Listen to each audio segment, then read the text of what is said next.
teach you a new core exercise that is sure to take you from mediocre to beast mode like that. Enter the beast plank. Now, at the end, I'm also going to give you an awesome variation on how to mobilize this and just increase the effort and the intensity a little bit more. But let's go ahead and get started. You're going to get on the ground on your hands and knees. So let's make sure that your hands are directly underneath our elbow is directly underneath your shoulder. So I don't want to see this and I don't want to see that. We want to draw our shoulders away from our ears, hands are directly underneath.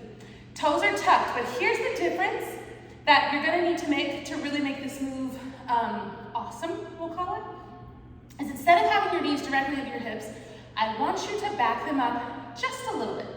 Not too much, you don't have to be in a knee plank position, but they've got to just be slightly behind, okay? This will help you when you go to lift off. So what we're going to do is we're going to push the floor away with our hands and our feet. We're going to lift off the ground about 2 inches, no more. Now, already I feel my core working hard. You're going to take deep breaths. Exhale, keep pushing the floor away, and really hold this position without hiking up your hips and without shrugging your shoulders and arching your back. It's much tougher than it looks, believe me. So what I really want you to be able to pay attention to is when you're doing this on your own, film yourself from the side. Look at your back, see if you're able to place an imaginary coffee mug on it that won't go anywhere, which is the same principle for a traditional plank. This one is just a level up, if you will. Now, if you want to take this dial up closer to 10, what we're going to do is we're going to move. Now, I'm going to show you how to do this correctly, and I'm also going to give you a visual of what it looks like when it's not done correctly, okay? Because we want to resist. This is an anti-rotation exercise, meaning we want to resist rotation. So typically you'll see what are called like bear crawls or army crawls, which are actually more on the ground. But when people are really trying to move fast, their hips are swiveling, their butts up in the air, they're doing all this movement. But we actually want to consolidate our movement to simply be forward and back. We don't want our hips to twist whatsoever. So we're going to get set up in position. The opposite leg is going to move with the opposite arm. Very, very controlled. You notice how this elbow is right behind this arm? You notice how my back doesn't do anything?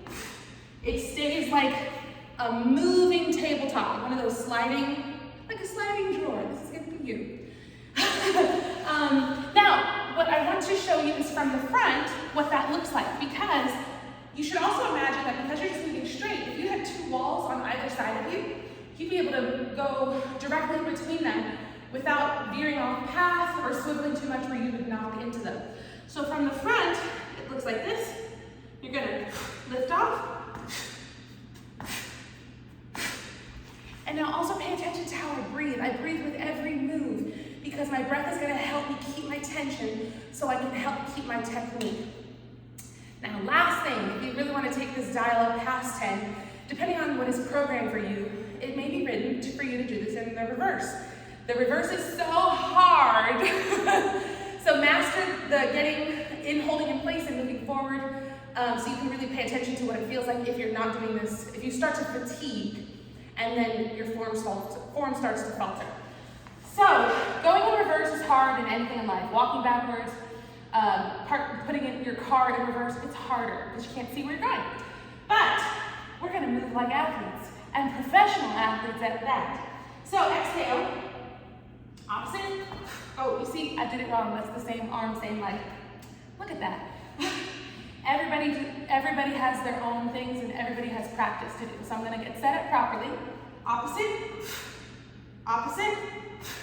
Take small steps here. If you stop trying to go too far, what happens to my butt? Let me show you here. If I start, see, I'm going to get set up. If I start going too far, my butt starts to push up into the air, and we don't want to do that. So even going forward, small steps are going to be your best friend because it's going to really hold that tension. So that is how you properly do a beast plank crawl, and that's a tongue twister, a beast plank crawl in reverse. As usual, let me know if you have any questions. Don't forget to subscribe if you have not already. Tell your friends and share your friends so we can all be strong and healthy together. I'm always here if you need it.